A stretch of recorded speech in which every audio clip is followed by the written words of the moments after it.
Hello दोस्तों, आप सभी का स्वागत है शिक्षा पॉइंट के यूट्यूब चैनल पर। आज हम देखेंगे बिहार स्पेशल का बहुत ही महत्वपूर्ण प्रश्न जो परीक्षा के दृष्टिकोण से बहुत ही महत्वपूर्ण है। बिहार पीसीएस और स्टेट पीसीएस के लिए बहुत महत्वपूर्ण प्रश्न को आज हम देखेंगे। चलिए देखते हैं पहला क्वेश्चन क्या कहता है। पहला क्वेश्चन कर रहा है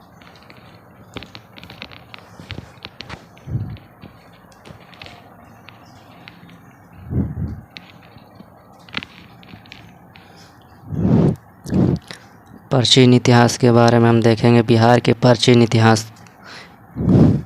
चलिए देखते हैं पूर्व ऐतिहासिक काल का आरंभ, यानी बिहार में पूर्व ऐतिहासिक काल का आरंभ कब से कब तक हो रहा है। चलिए पहला क्वेश्चन देखते हैं। बिहार में पूर्व ऐतिहासिक काल का आरंभ का अनुमानित है, यानी बिहार में पूर्व ऐतिहासिक काल का आरंभ कब हुआ था, तो इसका सही आंसर होगा 40,000 ईसा पूर्व। चलिए अगला प्रश्न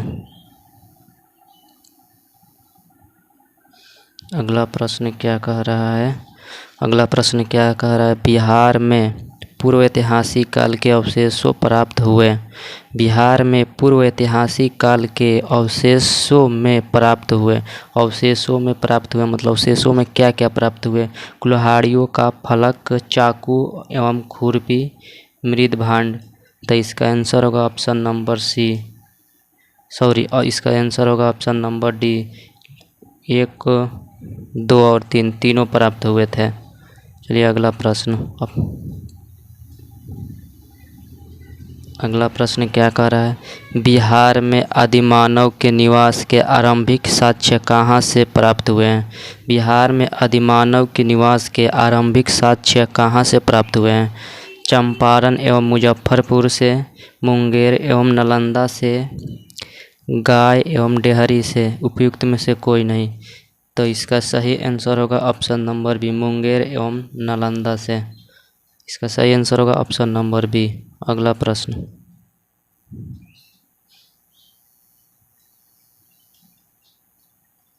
प्रश्न है। बिहार में आदिमानव के उपस्थिति के आरंभिक साक्ष्य किस युग के हैं। बिहार में आदिमानव के उपस्थिति के आरंभिक साक्ष्य किस युग के हैं।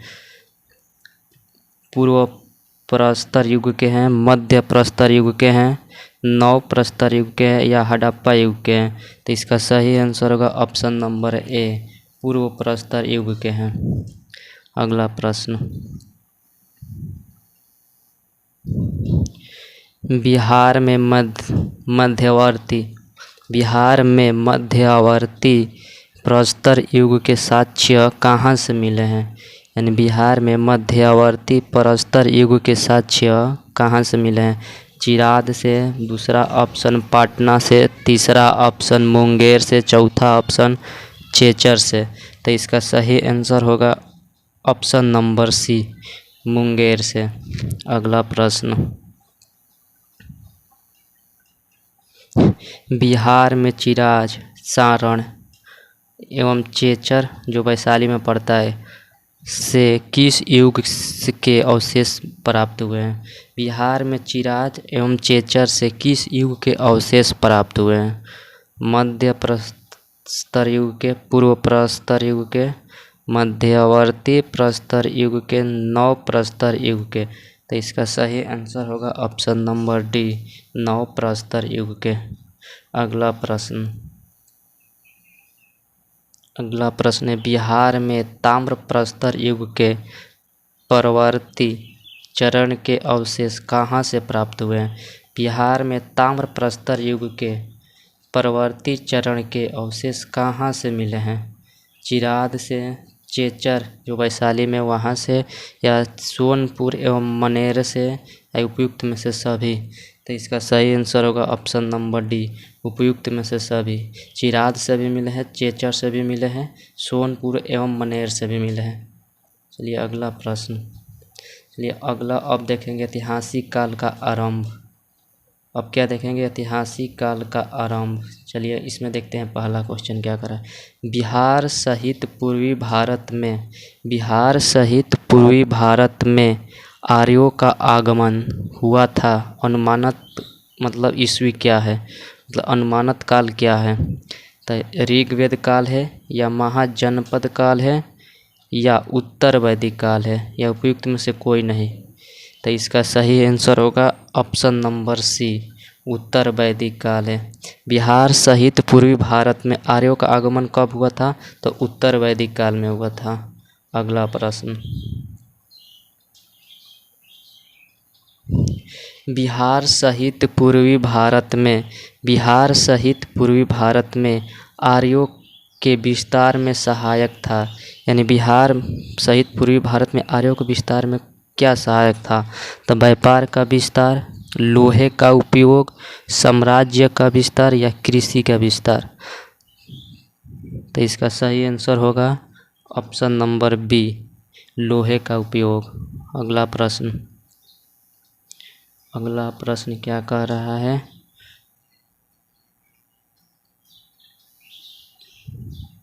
अगला प्रश्न कह रहा है, श्रुति तथा किंवदंती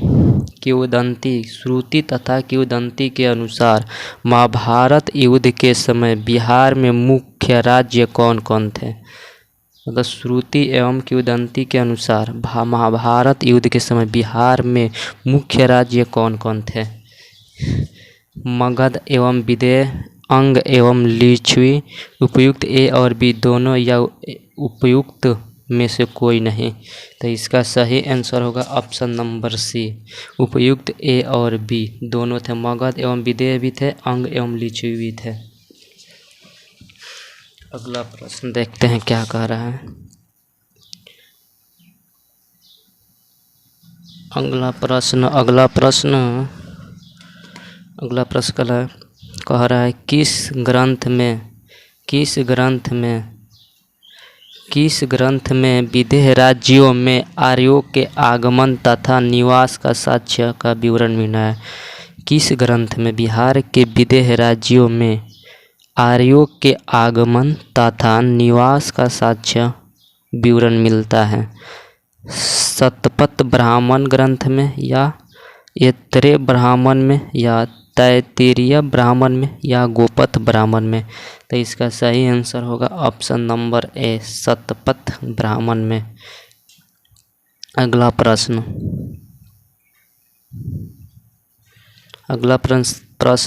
बिहार का कौन सा प्राचीन राज्य प्रारंभ में बहुत दिनों तक आर्यावर्त के बाहर था, यानी भारत का बाहर था, तथा अन्यार्य जाति के लोगों का आवास स्थल रहा। यानी बिहार का कौन सा प्राचीन राज्य आरंभ में बहुत दिनों तक आर्यावर्त से बाहर था तथा अनार्य जाति के लोगों का आवास स्थल रहा था। तिरहुत, विदेह, मगध, या उपयुक्त में से कोई नहीं।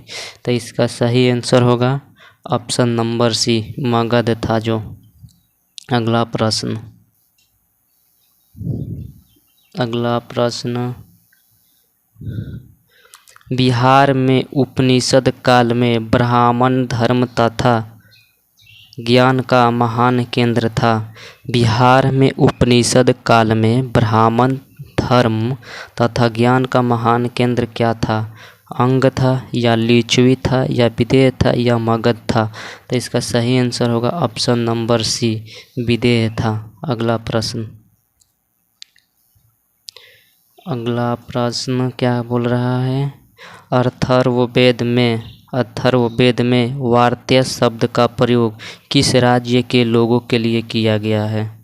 अथर्ववेद में वार्त्य शब्द का प्रयोग किस राज्य के लोगों के लिए किया गया है। विदेह के राज्य के लोगों के लिए, या मगध राज्य के लोगों के लिए, या कुरु राज्य के लोगों के लिए, या अंग राज्य के लोगों के लिए। तो इसका सही आंसर होगा ऑप्शन नंबर बी, मगध राज्यों के लोगों के लिए। अगला प्रश्न, बिहार का कौन सा राज्य उत्तर वैदिक काल का एक महत्वपूर्ण राज्य था। यानी कौन सा राज्य उत्तर वैदिक काल का एक महत्वपूर्ण राज्य था? मगध था, अंग था, अवधी था या विदेह था? ये चारों राज्य में से कौन था जो उत्तर वैदिक काल में बिहार का एक महत्वपूर्ण राज्य था? तो इसका सही आंसर होगा ऑप्शन नंबर सी, अवधी था। अगला प्रश्न क्या कह रहा है? बिहार के भौगोलिक क्षेत्र की चर्चा सर्वप्रथम किस साहित्यिक रचना से मिलती है? बिहार के भौगोलिक क्षेत्र की चर्चा सर्वप्रथम किस साहित्यिक रचना में से मिलती है? अथर्ववेद से, सामवेद से, वायु पुराण से या शतपथ ब्राह्मण से? तो इसका सही आंसर होगा ऑप्शन नंबर ए, अथर्ववेद से मिलती है। अगला प्रश्न, अब हम देखेंगे महाजनपद से कुछ महत्वपूर्ण प्रश्न जो बीपीएससी की दृष्टि से या किसी भी एग्जाम की दृष्टि से बहुत ही महत्वपूर्ण प्रश्न है सब। चलिए देखते हैं इस महाजनपद का पहला प्रश्न। छठी शताब्दी ईसा पूर्व में भारत में 16 महाजनपद का उदय हुआ। इनमें कितने महाजनपद वर्तमान बिहार में स्थित हैं? यानी 6वीं शताब्दी में भारत में 16 महाजनपदों का उदय हुआ। इनमें से कितने महाजनपद अभी वर्तमान में बिहार में हैं? 2 हैं, 3 हैं, 4 है या 5 है? इनमें से कौन सा आंसर होगा जो सही होगा? तो इसका आंसर होगा ऑप्शन नंबर बी, जो बिहार में अभी महाजनपद है जिनकी संख्या 3 है। अगला प्रश्न, निम्न में से कौन सा महाजनपद वर्तमान बिहार क्षेत्र में स्थित नहीं है? क्वेश्चन क्या कर रहा है? महाजनपद जो वर्तमान बिहार के क्षेत्र में स्थित नहीं है। तो अंग, वजी, वत्स्य, मगध, यानी इनमें से कौन सा आंसर सही है? वत्स्य, जो अभी बिहार में नहीं है। 3 जो है अंग, वजी और मगध, ये तीनों बिहार में स्थित है। अगला प्रश्न, बिहार के किन क्षेत्रों में अंग महाजनपद स्थित है? यानी अंग महाजनपद है जो बिहार के किस क्षेत्र में स्थित है? पटना और गया, मुजफ्फरपुर एवं वैशाली, भागलपुर एवं मुंगेर, उपयुक्त में से कोई नहीं। तो इसका सही आंसर होगा ऑप्शन नंबर सी, भागलपुर एवं मुंगेर में स्थित है। अगला प्रश्न, अंग महाजनपद की राजधानी थी, यानी अंग महाजनपद की राजधानी थी गया, गिरिवज्र, वैशाली, चंपा। तो इसका सही आंसर होगा ऑप्शन नंबर डी, अंग महाजनपद की राजधानी जो थी चंपा थी। अगला प्रश्न,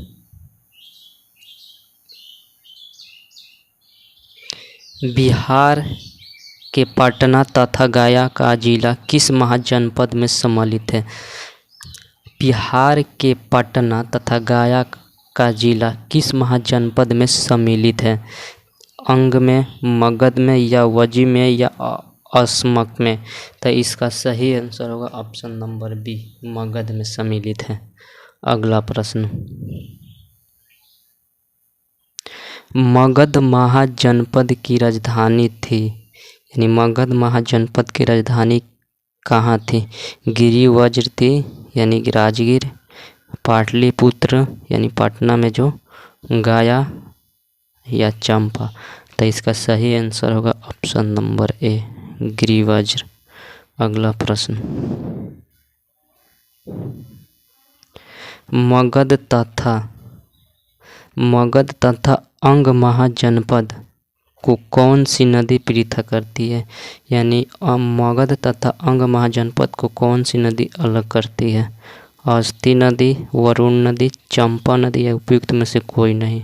तो इसका सही आंसर होगा ऑप्शन नंबर सी, चंपा नदी इसको अलग करती है। अगला प्रश्न, बिहार में कौन सा राज्य उत्तर वैदिक काल के 8 राज्यों का संघ था? बिहार में कौन सा राज्य उत्तर वैदिक काल के 8 राज्यों का एक संघ था? मगध था, वजी था, अंग था या उपयुक्त में से सभी। तो इसका सही आंसर होगा ऑप्शन नंबर बी, वजी था, जो उत्तर वैदिक काल के 8 राज्यों का संघ था। अगला प्रश्न। अगला प्रश्न, वजी संघ में कौन सा राज्य सम्मिलित नहीं था? वजी संघ में कौन सा राज्य सम्मिलित नहीं था पूछ रहा है। लिच्छवी नहीं था, या यात्रिक नहीं था, ज्ञानत्रिक नहीं था, विदेह नहीं था, या चांद नहीं था। तो इसका सही आंसर होगा ऑप्शन नंबर डी, चांद नहीं था। अगला प्रश्न, वजी संघ की राजधानी थी। वजी संघ की राजधानी थी वैशाली, मुजफ्फरपुर, कुंडग्राम या मिथिला। तो इसका सही आंसर होगा ऑप्शन नंबर ए, वैशाली। अगला प्रश्न। अगला प्रश्न, बिहार के भागों में स्थित कौन सा महाजनपद में गणतंत्र था, यानी रिपब्लिक था? बिहार के कौन से भागों में स्थित कौन सा महाजनपद जो गणतंत्र था? मगध था, वजी था, या अंग था, या उपयुक्त में से सभी। तो इसका सही आंसर होगा ऑप्शन नंबर बी, वजी था, जो गणतंत्र था। अगला प्रश्न। अगला प्रश्न क्या कह रहा है, ईसा पूर्व 6ठी सदी में विश्व की प्रथम गणतंत्रात्मक व्यवस्था कहाँ थी? यानी 6ठी सदी में विश्व की प्रथम गणतंत्रक व्यवस्था कहाँ थी? वैशाली थी, एथेंस थी, स्पार्टा थी, या पाटलिपुत्र थी? ये देखिए बीपीएससी 46वीं में पूछा गया प्रश्न है, बहुत ही महत्वपूर्ण प्रश्न है ये सब। इसका सही आंसर होगा ऑप्शन नंबर ए, वैशाली थी। अगला प्रश्न, मगध की प्रथम राजधानी कौन सी थी? यानी मगध की प्रथम राजधानी कौन सी थी? पाटलिपुत्र थी, या वैशाली थी, या गिरिवज्र थी, या चंपा थी? तो इसका सही आंसर होगा ऑप्शन नंबर सी, गिरिवज्र थी। ये भी 47 में पूछी हुई प्रश्न है सब। अगला प्रश्न, प्राचीन भारत के 16 महाजनपद में से एक था। प्राचीन भारत के 16 महाजनपद में से एक जनपद था, वो कौन था? चंपा था, नालंदा था, वैशाली था, या अंग था? तो इसका सही आंसर होगा ऑप्शन नंबर डी, अंग था। अगला प्रश्न। अगला प्रश्न है, विश्व का पहला गणतंत्र वैशाली में किसके द्वारा स्थापित किया गया? विश्व का पहला गणतंत्र वैशाली में किसके द्वारा स्थापित किया गया? मौर्य के द्वारा, या नंद के द्वारा, या गुप्त के द्वारा, या लिच्छवी के द्वारा? तो इसका सही आंसर होगा ऑप्शन नंबर डी, लिच्छवी के द्वारा स्थापित किया गया था। चलिए अगला प्रश्न देखते हैं।